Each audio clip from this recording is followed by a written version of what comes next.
Hey harpists, this is Elizabeth from Harpli, and today I have the pleasure of interviewing a Grammy-nominated harpist, Deborah Henson-Conant. Deborah, we are so glad to be talking with you today. I know we've been talking a lot, you and I, the past week, getting some things in order, and today we get to share with other people on Facebook what it is that we have been dreaming up. Thanks so much. Exactly.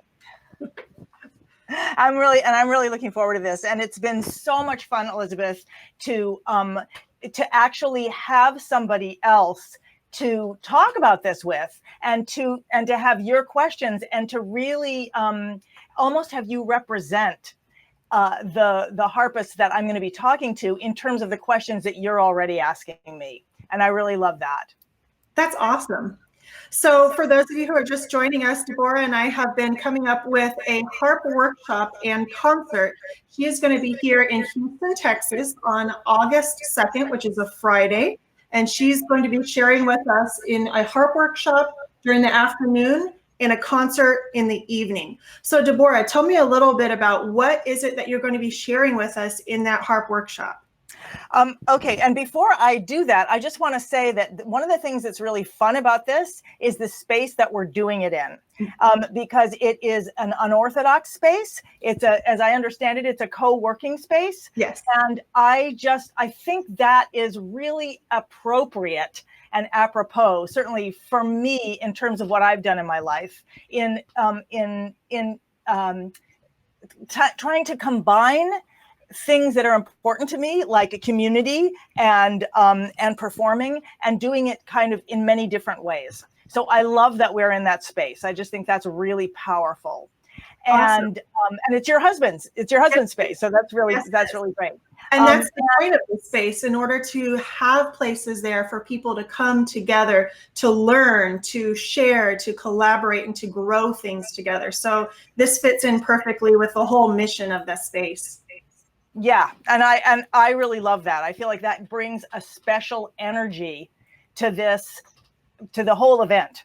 And I also think there's a special energy to the fact that it is a workshop where we will all be working together, and then you're also doing a workshop. So I'm doing a workshop, you're doing a workshop, and then there's a concert. So yes, people can come, and it's just a whole experience, but it happens very fast. It's all in, from an afternoon to an evening. It's not like, 5 days or anything like that. Yeah. I think that's also really great. So what I am going to be teaching in the workshop is all about improvisation. I mean, that's what I really love. And we called it, after a conversation that was, sparking all over the place, Intro to Improv. I'm reading it over here. Simple formulas for infinite creative expansion. And in fact, that is what it is. It's simple formulas. Simple creative formulas. I think a lot of times when people hear the word formula, they think it's formulaic.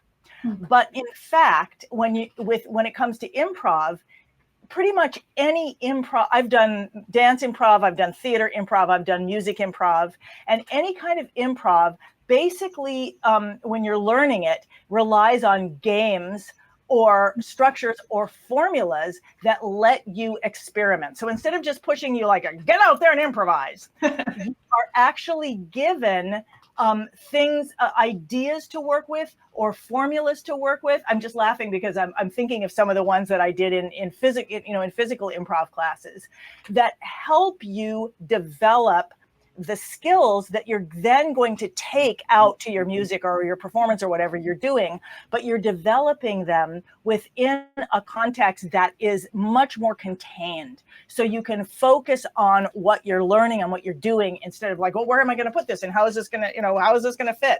Yeah. I also noticed that a lot of times when people are learning improv, it's a lot of rules.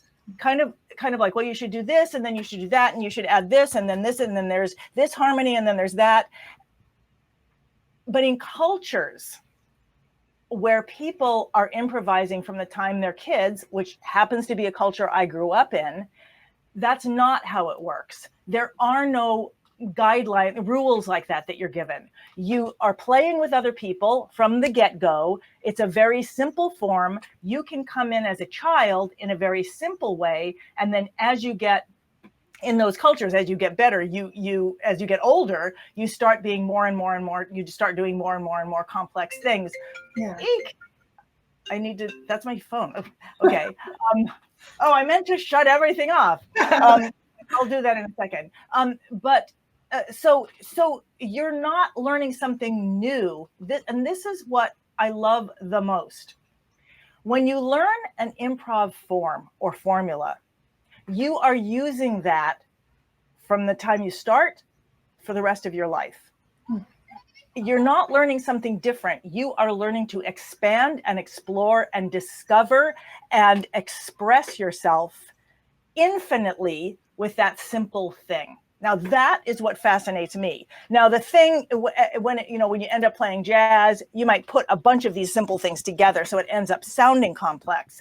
But when in this workshop, we'll start with the very, very simple forms and then play them together.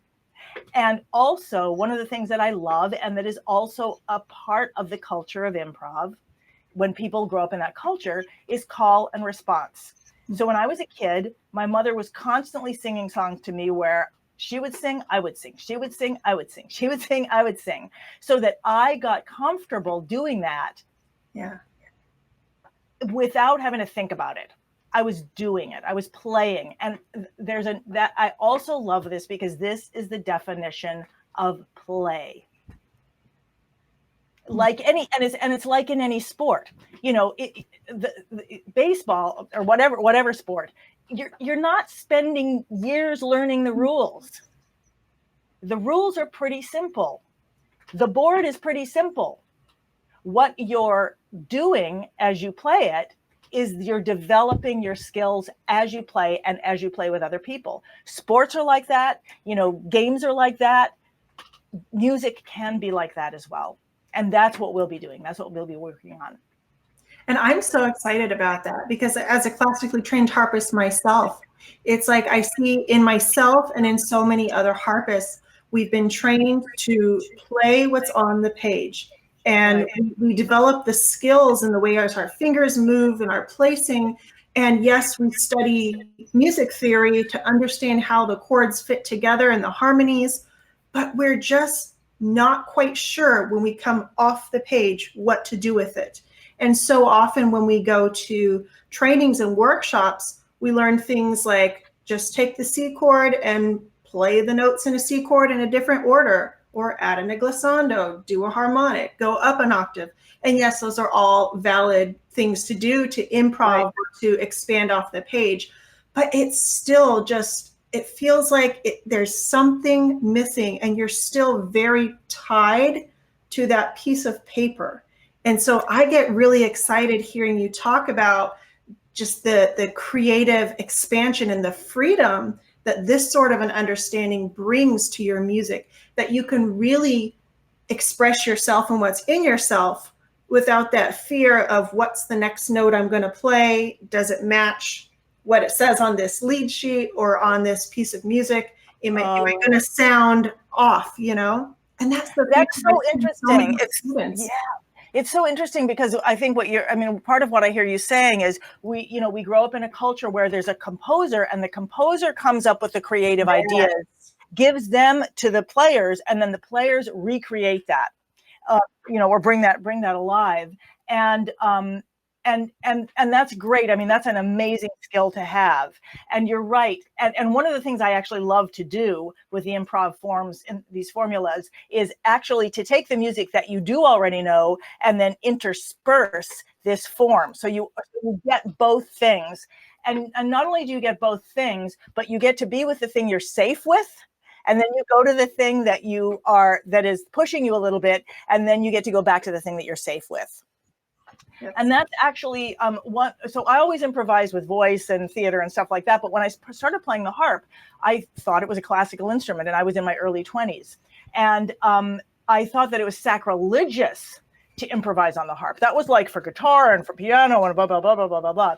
And yet I got into a situation where I had to play in a restaurant. I mean, I got to play in a restaurant when I'd only been playing not very long. And I only knew about 4 songs. And one of them, this was this beautiful little classical piece.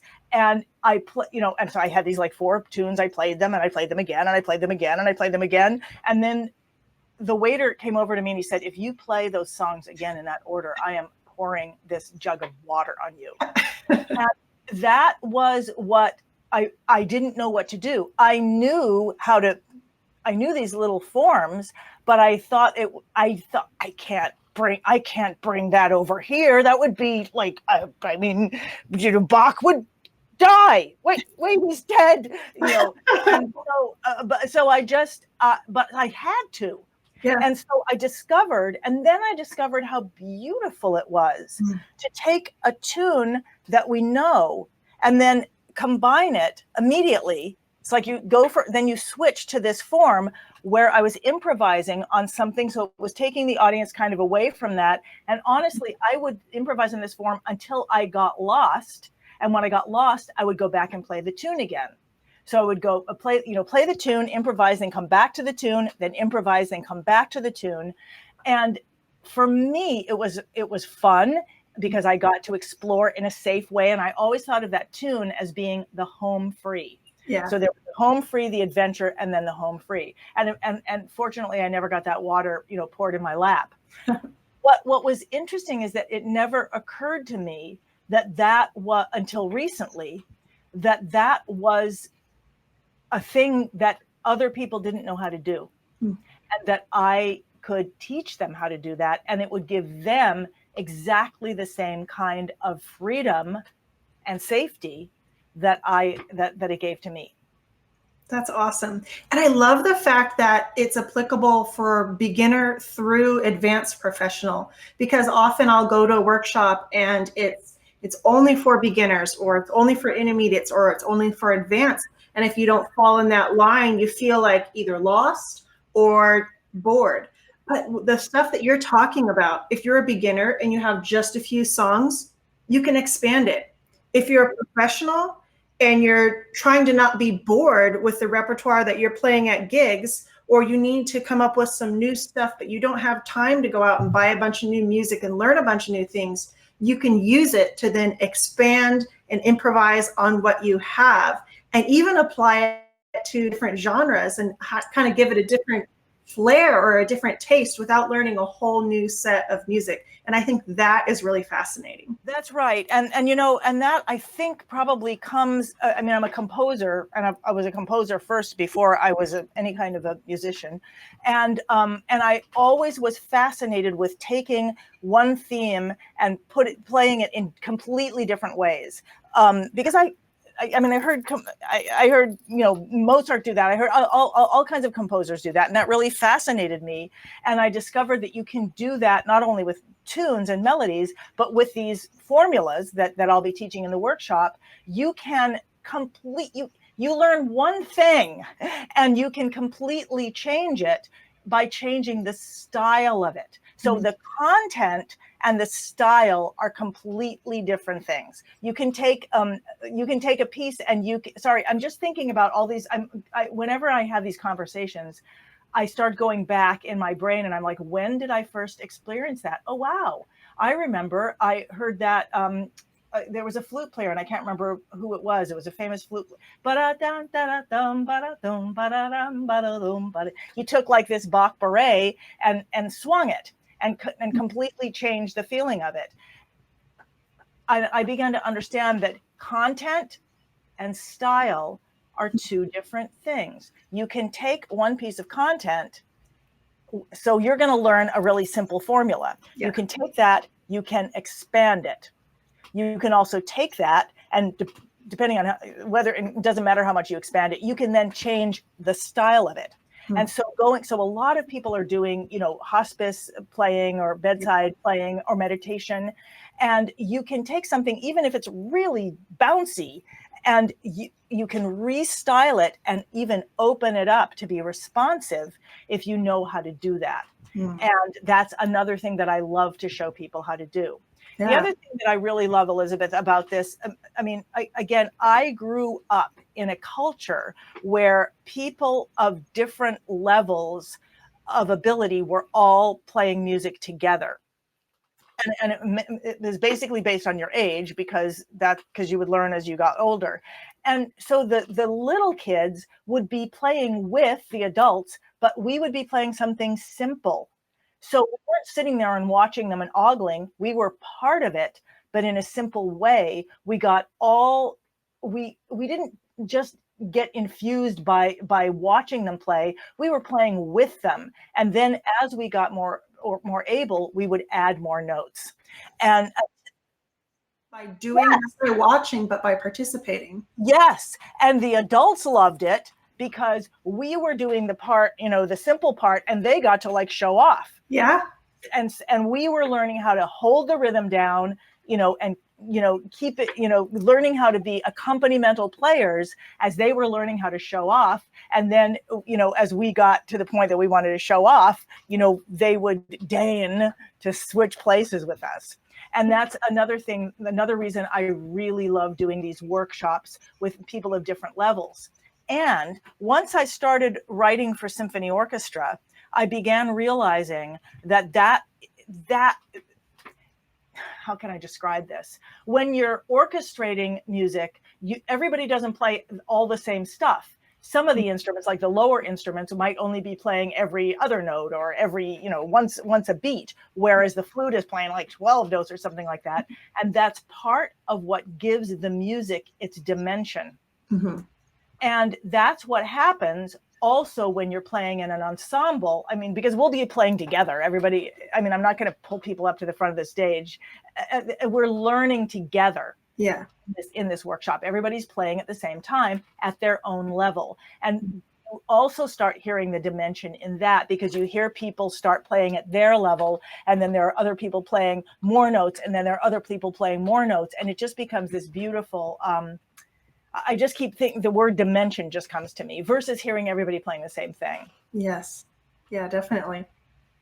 Awesome. Well, the other thing that we get to have you for, besides the workshop, which I'm so excited about, is we are going to have you in concert as well. Now, I've heard stories about your concerts, but I have never been able to go to one. So I'm so excited you're going to be gracing us with your presence in Houston. But tell us a little bit about that. For those now I want to know, what are the stories? What are the stories that you heard? For those who haven't been to your concerts, tell what's different. What are we going to expect to see when we see you in concert? Well, I don't sit at the harp, for one thing. And actually, I have a whole TEDx talk about the development of the harp that I play. And the harp is called the DHC. And it's created by Kamak Harps. And it was a collaboration. It was an idea for a harp that I had. And then over many years of collaboration, they made it. And you can see it behind me. I think you can. I don't know if you can. And it is a Celtic harp, but it is an electric Celtic harp. I started off on the pedal harp, but the reason that I needed to switch is that I started touring so much around the world, and I was spending all my time worried about the instrument. How was I going to get the instrument there? Or was I going to borrow an instrument? Was it going to be a good instrument? Blah, blah, blah, blah, blah. And I finally thought, this is crazy. I need an instrument, my instrument I can take with me. And so that is why I completely had to switch my whole playing and learn how to play Celtic harp in the middle of my career. I actually did it at the same time I was playing. So there was a time I was playing only pedal harp. Then there was a time I was playing both of them in a concert. And then I just left the pedal harp and I continued with the electric harp. So you're going to see this electric harp. You're going to see me wear it. It's going to be electrified. I will walk onto the stage. I love exploring the harp and all the different sounds and techniques that are available on this instrument. So I love the beautiful sound of the instrument, but I also love how you can create flamenco on it. I love how you can strum it. And I think I actually put out I have videos that you can see where you can see me doing all these things. I love playing the blues. I love bending the notes. I love learning, just embracing the harp in a different way. I'm also a singer. I mean, singing is a really important part of my voice as an artist. So I'm singing. I also love to sing with the audience. And in fact, I may invite the people who come to the workshop to come play their harps in the concert. And I've done that in a couple different places, so that we're all playing together, because that to me is really beautiful. Yes. Let me just say briefly, I had two grandmothers, like many of us do. And one of them really was all about virtuosity. They were both musicians in their own way and loved music. And one of them was all about virtuosity and the artist being the pinnacle, of creative expression. Mm-hmm. And the other one was all about community, and the artist being the one. So her quote was, people have to sing. They have to do it. They have to eat their peas and they have to sing. And someone has to keep them together. That's why you play music. So her concept was that the musician was at the center of everybody, kind of leading people and holding them together. Whereas this other grandmother was all about the artist being the pinnacle. So I love both those things. I love really getting into virtuosity and meaning. How can I push myself and this instrument to places that often didn't exist or I hadn't seen before I discovered them or explored them? And at the same time, I really love the experience of being with the audience and singing, literally singing with the audience. And then finally, there's stories. The stories are really important to me. And so telling the stories behind the songs, or the stories that are around the songs, or the stories that are inspiring the songs, is part of the show for me. So it's more of a complete experience, like a one-woman show, or and there's probably comedy. I'm not intending to be funny, but I do hear the audience laugh a lot. That's awesome. I am so excited that you're coming, and I know it's going to be an amazing, amazing show. I'm also really excited that we're going to be partnering with a group here in Houston called The Landing, where The Landing is a group that fights human trafficking. They are a place to help survivors of human trafficking, sex trafficking, which Houston is a major hub for that. And so that's something that we're trying to make a difference in. And so a portion of the benefits, a portion of the proceeds from this concert are going to go towards The Landing, which is a local organization here in Houston, Texas, that is working to fight human trafficking. And Houston is one of the biggest hubs for human trafficking in the nation. And so it's a big problem here. So what The Landing does is provides a safe place for these victims, who some of them may still be in the streets, still be in the midst of being trafficked and being in that situation that they can't seem to get out of. And it provides them an out, a way to get access to resources, help, information, education, and get connected to agencies that can really get them the help, the lasting help, so that they can live that victorious survivor life. And so I'm really excited to be able to support them too, through the tickets for the concert. That's great. And you're also doing a workshop as well. And that's one of the things I love about this, is that it is truly collaborative in many different ways. So tell me a little bit about your workshop. I mean, I saw it on the page. Yes. Which is really fun.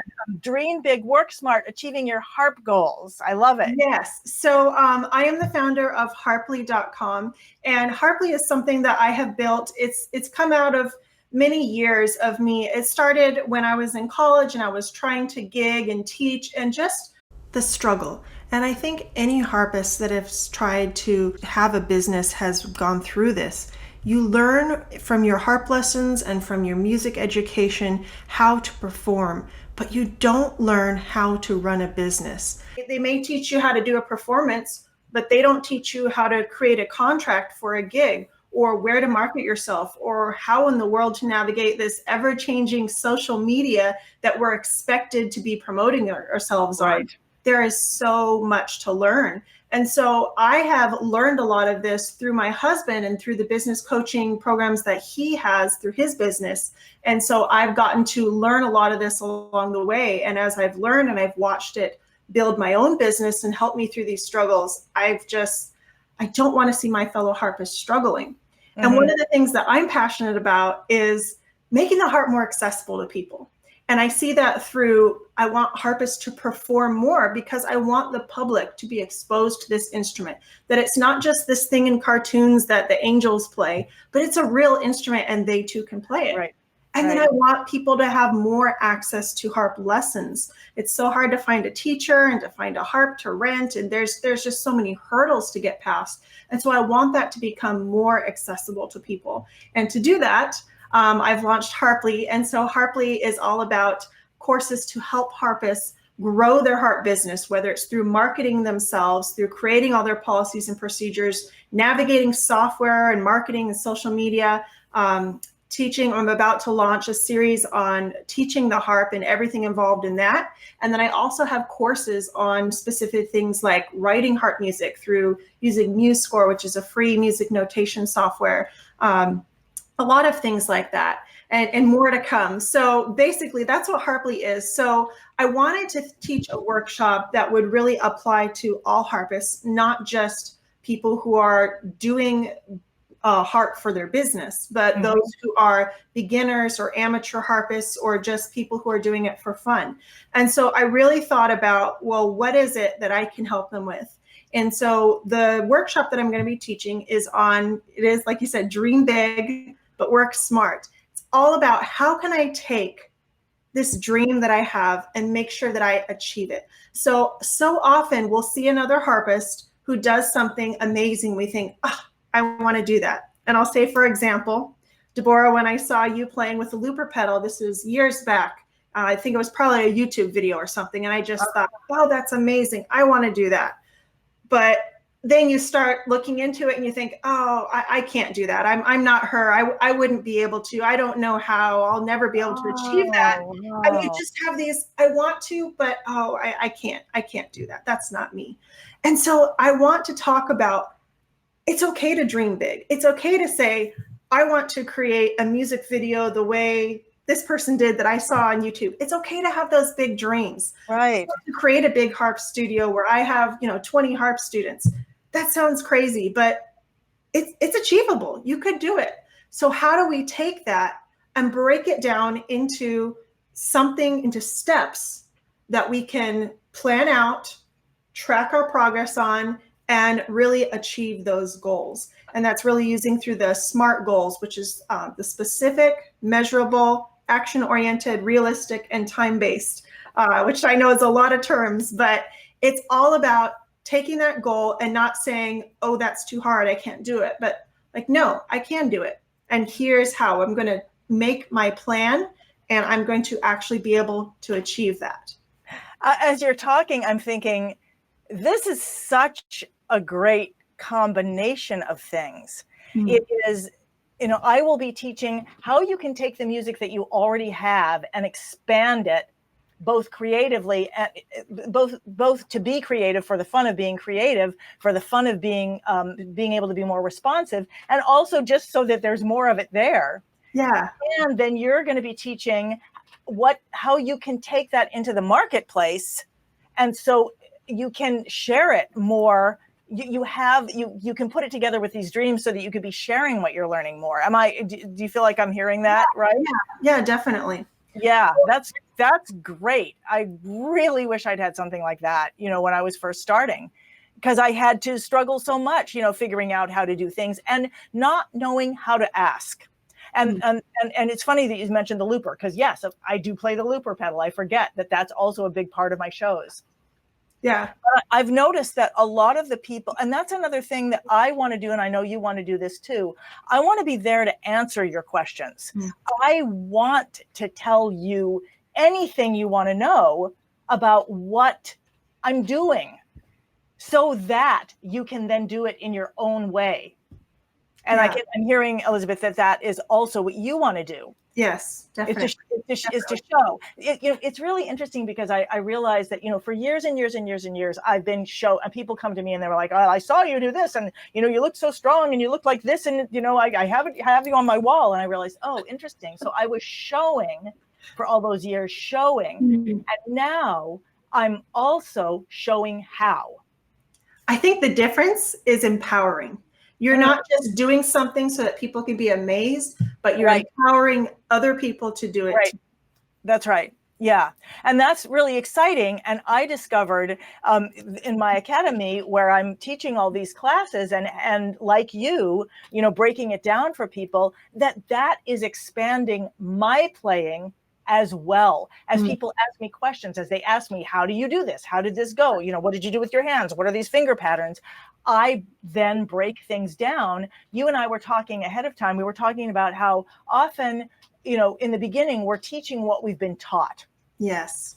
And that only takes you, you know, that doesn't really move the creative, you know, the huge, it doesn't open the universe. Yes. When the students start asking you, what are you doing? How did you do that? Why did you do it that way? That's when the universe starts opening up. Yes, definitely. Together. Speaking of which, are we like, we're in a different format, so we can't see if people have questions. I was looking. I think Joshua said we lost our live connection a couple minutes ago, but we're still recording for the replay. Oh, cool. Okay. So, all right. But that's okay. So we have this event coming up in Houston, Texas, Friday, August 2nd. And so you can go to our website to get tickets. We're going to be putting the link into the description, but it's harpli.com, harpli.com/DHC for Deborah Henson-Conant. So if you go to that link, you'll be able to see tickets. There's an option if you're just getting tickets for the benefit concert in the evening, or if you want to experience the entire day here with us, learning from the 2 workshops. We got a bunch of other bonuses in there. We're going to have a jam session. We have a catered dinner. We have a cocktail hour, all kinds of fun stuff, as well as some other bonuses that we're going to be giving you guys. So we really hope that you can make it. It's going to be an amazing, amazing day. I'm definitely sure.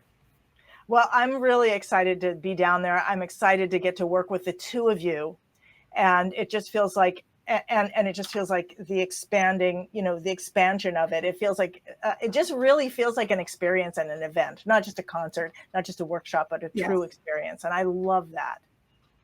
Awesome. Well, thank you so much, Deborah, for spending this time with us. I'm so excited to work with you.